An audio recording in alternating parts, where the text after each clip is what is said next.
Ассалаумағалейкум құрметті көрермендер. Бүгін Шыңғыс хан қандай үлгіде киім киген деген тақырып жөнінде әңгіме қозғайтын боламыз.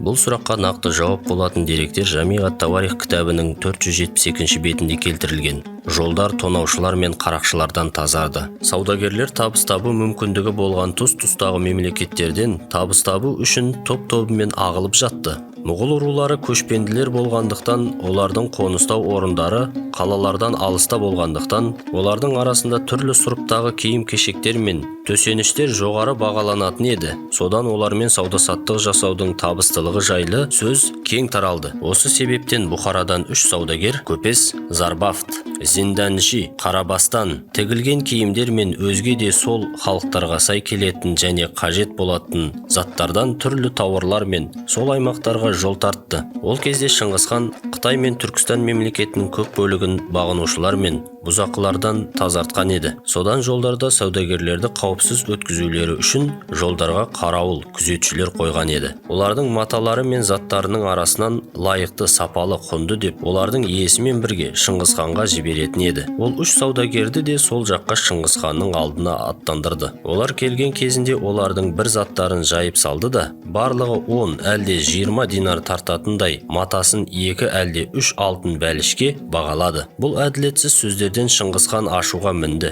Сөйтіп, бұл адам бізге мұндай киімдер ешқашан келмеген деп ойлайды-ау деймін, деп айтып, содан қазынада бар бағалы киімдер түрлі сұрыптарын соған көрсетуге бұйрық берді. Сосын оның заттарын тізімге тіркеп тәркілеуге, ал оның өзін тоқтатып тұруға бұйырды да, Шыңғыс хан оның жолдастарына заттарын көрсетуге бұйырды.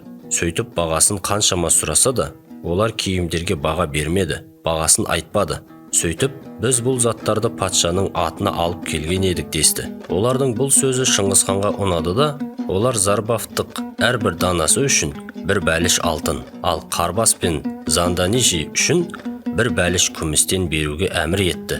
Сосын олардың әлгі жолдасын шақыртып, оған да тартып алған киімдері үшін дәл осындай көлемде төлем жасады. Олардың бәріне түрлі жақсы сөздер айтты. Ол уақыттары мұсылмандарға толықтай құрметтеу мен сыйлау назарымен қарайтын.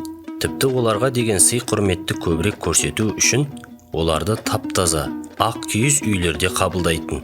Олар аталған саудагерлер қайтар кезде Шыңғыс хан әйелдеріне, ханзадалар мен әмірлерінің әрбіріне өз жақындарынан 2-3 адамын дайындап, олардың алтын күміс бәліштерімен сұлтанның уәлаятына аттануын, сауда-саттық жасап, сол өңірдің бағалы әрі сирек кездесетін заттарды сатып алулары үшін жіберуге бұйырды. Бұйрыққа сәйкес әрбір адам, қатын, ханзада мен әмірлер өз адамдарынан 1-2 адамды дайындады.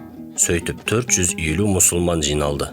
Енді осы деректе мән беру қажет болған бірнеше сөздер бар. Олардың біріншісі, осы себептен Бұхарадан 3 саудагер көпес Зарбафт, Зинданичи, Қарабастан тігілген киімдер мен өзге де сол халықтарға сәйкес келетін және қажет болатын заттардан түрлі тауарлар мен сол аймақтарға жол тартты деген сөздер. Бұл сөйлем көшпелі мұғылдардың киіну үлгісі Бұхаралық киім үлгісіне ұқсас болғанын көрсетеді. Себебі көпестер сол халықтарға сай келетін киім үлгілерін алып келген. Демек, Шыңғыс хан да оның айналасы да осы айтылғандай Зарбафт, Зинданичи, Қарабас сияқты киімдер киген. Екіншісі, ол уақыттары Шыңғыс хан мұсылмандарға толықтай құрметтеу көрсету үшін сыйлау назарымен қарайтын. Тіпті оларға деген сый құрметті көбірек көрсету үшін оларды таптаза ақ киіз үйлерге қабылдайтын еді деген сөздердің де маңызы үлкен.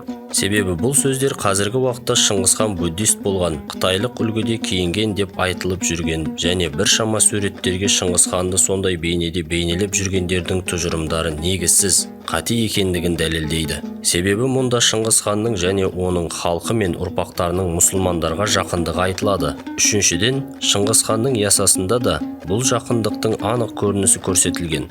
Онда мұсылман қанының құны 40 алтын бәліш, ал Қытайдың қанының құны 1 есек деп көрсетілген. Егер Шыңғыс хан буддист болып, Қытай киімін киіп, олардың дәстүрлерін ұстанатын болғанда, осындай заң шығарған болар ма еді? Әрине жоқ. Бұған Жами ат-Тауарихтың 686 бетіндегі келесі дәйек сөздер нақты дәлел бола алады.